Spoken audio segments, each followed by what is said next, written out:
इस वीडियो में हम पढ़ने वाले हैं बसंत कुसुमाकर रस, जो कि हमारा रसशास्त्र का एवं भेषज कल्पना का एक इम्पॉर्टेंट फॉर्मुलेशन है सेकंड पेपर का।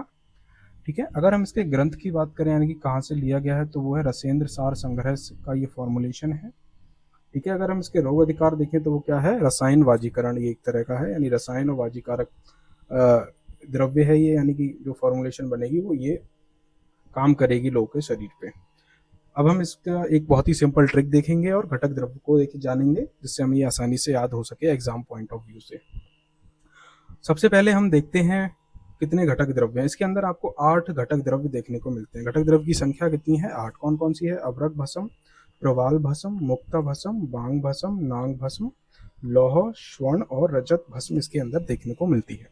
अगर हम भाग की बात करें, कौन कितना लिया जाता है, देखिए अभ्रक, प्रवाल, मुक्ता भस्म को हम 4-4 भाग में लेते हैं। वहीं पे बांग, नांग और लौ भस्म को 3 भाग में लिया जाता है और स्वर्ण रजत को हम 2 भाग में लेते हैं, यानी कि ऊपर से नीचे हमें डिक्रीजिंग ऑर्डर देखने को मिल रहा है।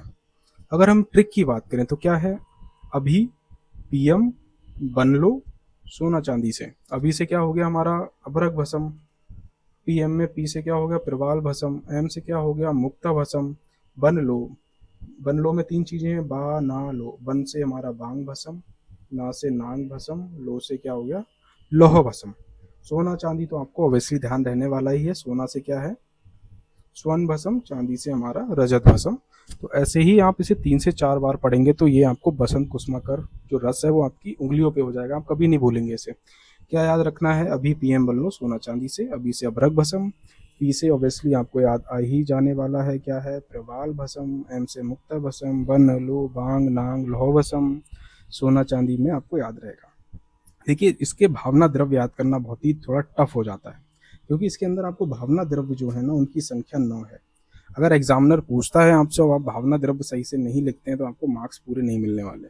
कौन कौन से भावना द्रव्य होते हैं, देखिए एक तो है गौदुग्ध, इच्छू रस, वासा पत्र, लाक्षा रस, उदिच्य मूल रस, और कौन सा है कदली कंद रस, और सात पत्रिका फल का जो रस है उसका, और मालती, कुसमोदक और कस्तूरी जल इसमें उपयोग होते हैं, ऐसा भावना द्रव्य। तो आप वही है, इसको कम से कम 4 से 5 बार सभी को पढ़ेंगे तो आपको दिमाग में ये रह पाएगा। और अगर इसकी मात्रा की बात करें तो वो कितनी है, 125 से लेके 250 mg मधु जो इसका अनुपान है, और इसका इंडिकेशन वही मैं आपको बता चुका हूँ, प्रमेह, बाली फलिता, क्षय आदि में इसका उपयोग किया जाता है, क्योंकि ये क्या है एक रसायन और वाजीकरण योग है। तो वही मैं आपको बता चुका हूँ कि रोग अधिकार आए एमसीक्यू में तो आपको क्या टिक लगाना है, ये कैसा योग है, रसायन और वाजीकारक है, और अगर आपसे जो बीमारियां इनकी इंडिकेशन पूछता है तो कोई भी लगा सकते हैं। तो ऐसी मोर वीडियोस के लिए आप मेरे चैनल द आयुर्वेदिक स्टूडेंट को फॉलो कर सकते हैं। ठीक है, ऐसे ही एक एक हम फॉर्मुलेशन को पढ़ते जाएंगे।